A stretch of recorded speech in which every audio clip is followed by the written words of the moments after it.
Thanks for the opportunity, really just to express my appreciation to be able to work with you all. It's been a great, what we used to call a great slice of life. And thanks to Sanford, again, for his great leadership. My favorite moment, Dave remembered, to do the Sanford. Remember that early on when we were all wrangling about what this project was about? And I was actually watching Sanford over the Videocom, and everybody was arguing, and Sanford was just sitting there and doing the Sanford. And remember what that is? It was...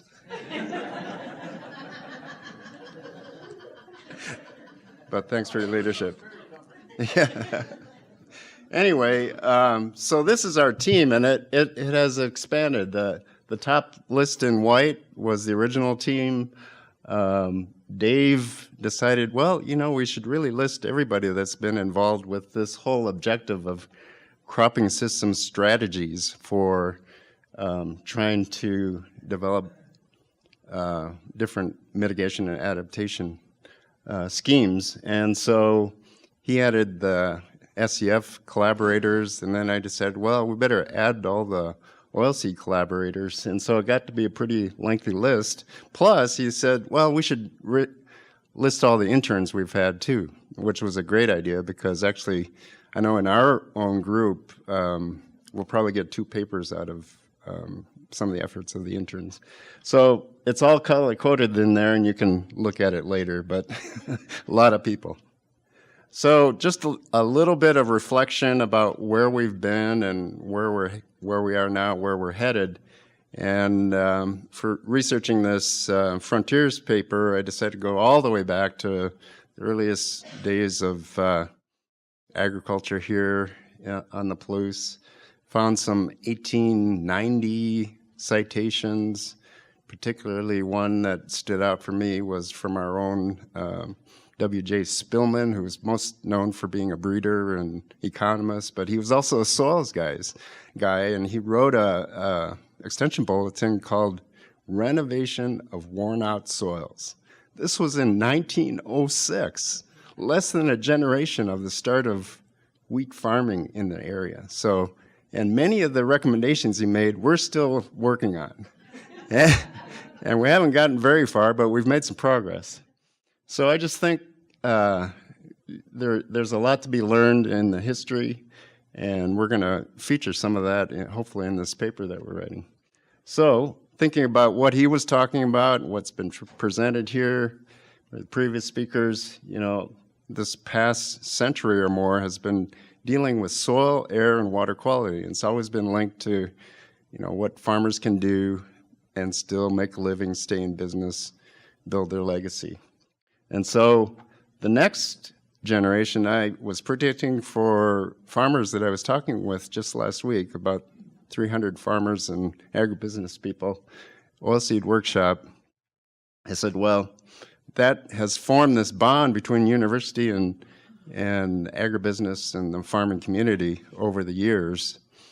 And it's been a great collaboration. Now we're going to have the next century really focused on all of that stuff plus climate change.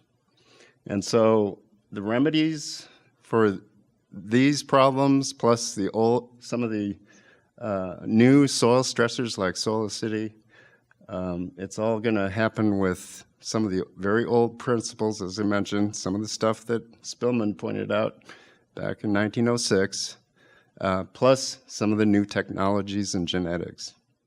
And so out of those workshops, just over the last 2 weeks, I guess, 3 workshops, over 300 people participating, all focused on this oilseed movement that has been part of REACH and the Oilseed Project, Washington Oilseed Project. And here's the survey. Since I've been involved with some of these sociologists, economists that do surveys, they said, let's do a survey and see where they're at with respect to climate change.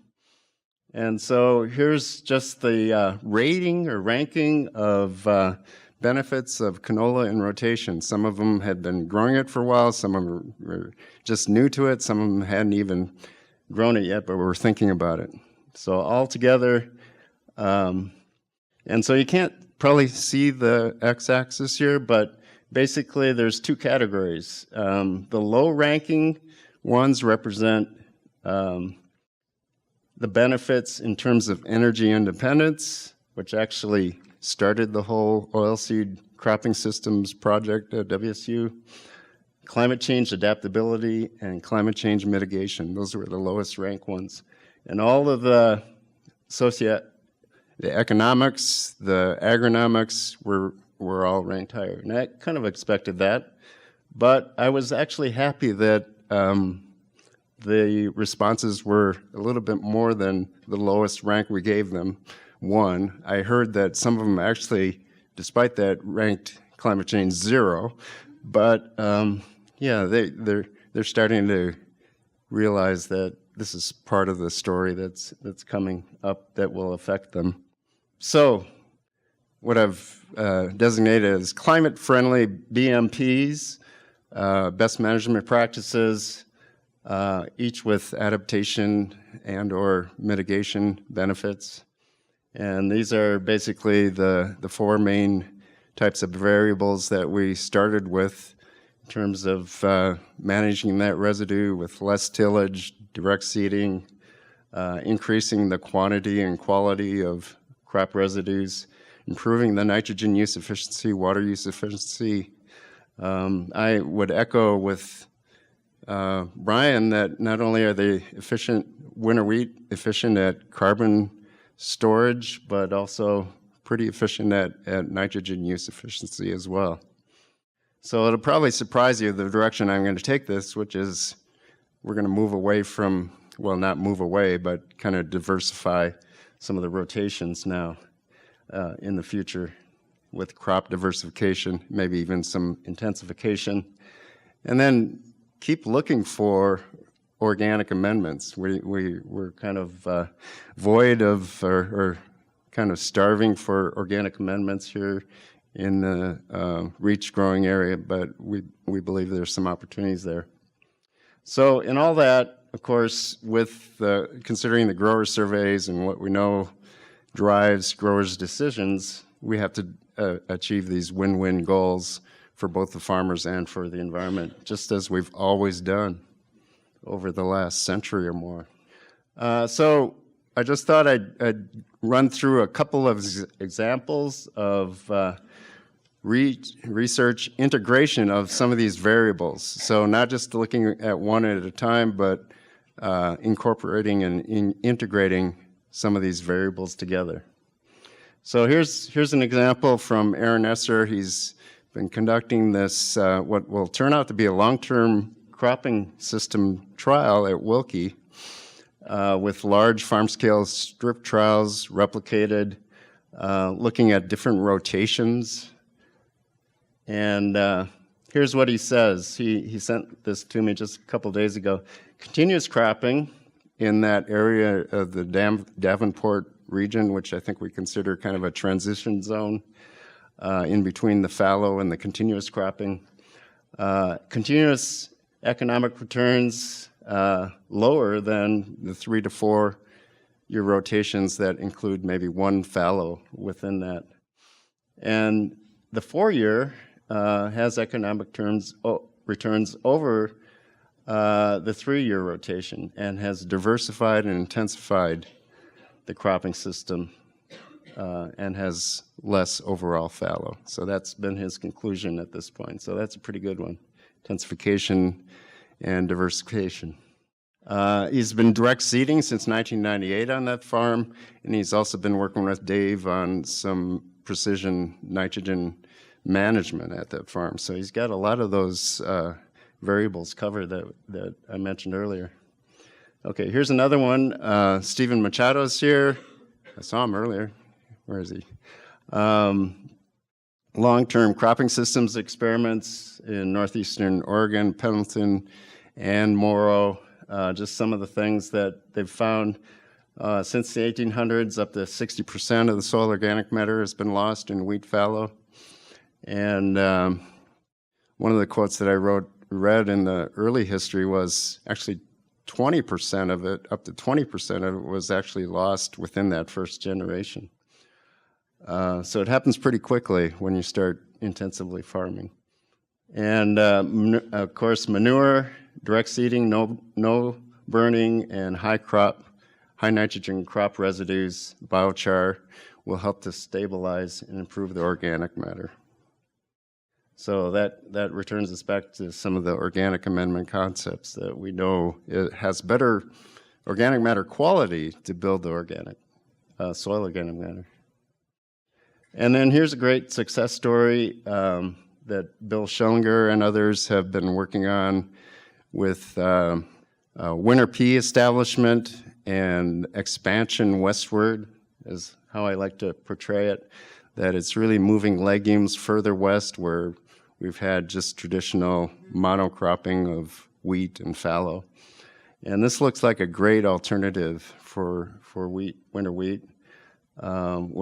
It's got good survival over the last 5 years. Averaged, well, the yields have been between 1,500 and 2,500 pounds per acre. No nitrogen required because it fixes its own nitrogen. And over that time period, we had only one freeze out.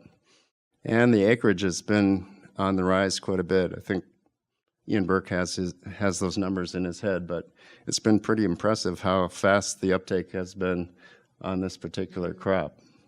And then with the oilseed movement, here's the numbers, at least for Washington, and Idaho and Oregon somewhat trail that.